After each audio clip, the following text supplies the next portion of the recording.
პროცესი, რომელსაც ამ ყოფი ადამიანების სასამართლოს ეძახიან, სასამართლო პროცესი გაიხსნა გახსნისთანავე ჩემს მეგობარ ადვოკატს თითო საზაგლიშვილს პირველი რაც კითხა მოსამართლემ არის შემდეგი თანახმა ხართ თუ არა ეს ცნობილი ამნისტია რომელიც მიიღეს და კანონიერ ზალაში დღეს შევიდა გავრცელდეს თქვენზე, ანუ ნიკა მელიაზე. ანუ ეს ადამიანები ითხოვენ ჩემსგან თანხმობას, რომ მე ვატრიალებდი სახელმწიფოს. ხო? ნუ ბრალი რაზე მქონდა დაყენებული, ხო?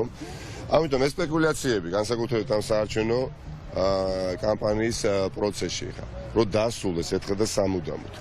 სპეციალურად მოვედი შესვენება იქნა გამოცხადებული 15-20-იანი, რომ საბოლოო პასუხი თქვა.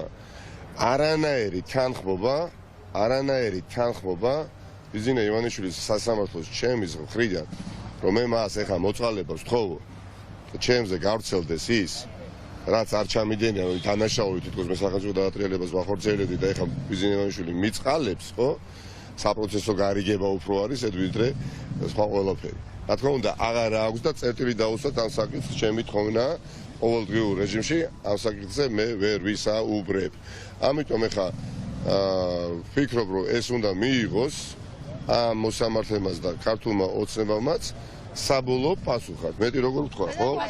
არ ვიღებ ამ პოლიტიკურ მასკარადში მონაწილეობას. გაგრძელდება, მაგრამ ნიკა ეს ნიშნავს ამასაც სამართლებრივად გაგრძელდება. სხვა ალტერნატივა რა არის? კი ბატონო, სხვა ალტერნატივა რა არის? ეხლა მე უნდა მოვიდე თქვა რომ სახელმწიფოს ვატრიალებდი? ხო? უპრეცედენტო, აქ მნიშვნელობა ხახტო არა აქვს. ვინ რომელი პარტიის ხარდაჭერია ამომრჩეველი ან პოტენციური ამომრჩეველი გულახდილად გეუბნებით და არსებობენ ხო სპეციალისტები სამართალმცოდნეები გამოცდილი ადვოკატები პროკურორები გამომძიებლები უპრეცედენტო შემთხვევა არ ყოფილა უბრალოდ ისტორიაში მართლმსაჯულების როდესაც ამნისტიის აქტს უმაღლესი საკანონმდებლო ორგანო გამოსცემს ყველაზე ვრცელდება თუ გამოსცემს და პოლიტიკური ნება ხო რაზომანური აქტი ხო თუ ასე ეძახია თან გამოსცეს და თან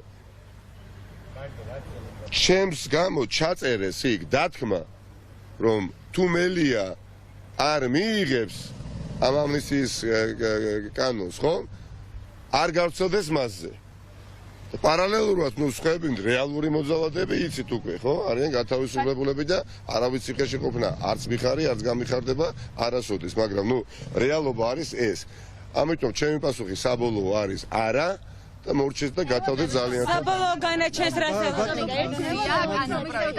წერია რომ გადაწყვეტილების დიახ რა წერია ორი კითხვა დავს ბატონო ნიკა ჩემი კითხვა იყო რომ ველოდები თვითონ დაგაკავონ ამ საქმეზე მე ველოდები ამ სახელმწიფოს განვითარებას მე ველოდები ამ სახელმწიფოს განვითარების შანსის დაბრუნებას 2 ოქტომბერს ქართულ ხალხთან ერთად მე ამას ნამდვილად ველოდები.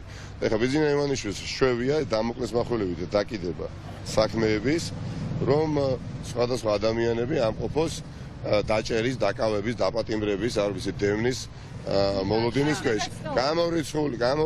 გამორიცხული არის, ხახტო, ვინმეს თუ ქონდა ეს პოზიცია იქ ქართულ ოცნებაში გასაგებია რატო ქონდა, მათ ეხლა უნდათ თან ერთი მხრივ არ უნდათ ჩემი დაჭერა, მეორე მხრივ უნდათ მანასახელს შუაში არიან გაკვეხებულები და უნდათ რომ მე მივიღო ეხლა ეს მოწყალება და ხვალდაზე გამოვიდნენ და ეხლა მელია სახელმწიფო გამოსავალს გიტოვებენ, ნახე გამოსავალს გიტოვებენ კიდევ ერთ.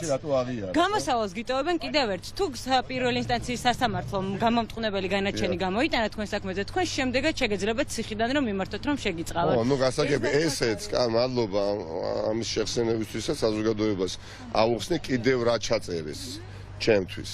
პიროვნულად ჩემთვის. ესე იგი, თუ მელია ახლა იტყვის უარს ხვალზე მასზე რო გადათქვასო ხო მაშინ გადავხედავთ ანუ ეს რა მათი მოკლეჭკუით რას ნიშნავს ანუ ხვალდაზე მელიას თუ ყვალ დავიჭერთ ხო და ციხეში იქნება ჩვენ აქედან საერთაშორისო საზოგადოებას ვეტყვით იგივე სასაც ვეუბნებოდით გადაიხადოს და გამოვა ეხა ხო ახლა იგივე უნდათ რომ ათქვას თანხმობა ამნისტიაზე და გამოუშვებთ ხო, ნუ მოკლედ, მე ვფიქრობ, რომ ყველაფერს აქვს საზღვარი, ყველაფერს აქვს ლიმიტი, ეს ლიმიტი ამოწურულია და ეს ლიმიტი ამოწურული არის თუ არა, ამას კაფეო დაინახავს ქართული ხალხი 2 ოქტომბერს, მათ შორის არის მოსამართლეები, რომლებიც დარწმუნებულნი არიან, რომ საოცრებას აკეთებინებენ, მაგრამ თავზემო ძალა არა აქვთ.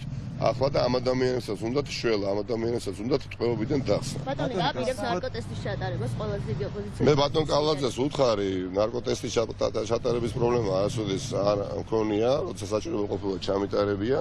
სხვა ტესტებთან ერთად ნარკოტესტის ჩავატაროთ. მე ვუთხარი ბატონ კალაძეს, იქნება ეს თავარი დემოკრატიული ტესტი 2 ოქტომბერი, მან უნდა ჩაატაროს პირველ რიგში ღარიბაშვილთან, კობახიძესთან და ბიძინეუეშთან ერთად. და მე სხვა დანარჩენი ყველა ტესტი შეიძლება ჩავატარო.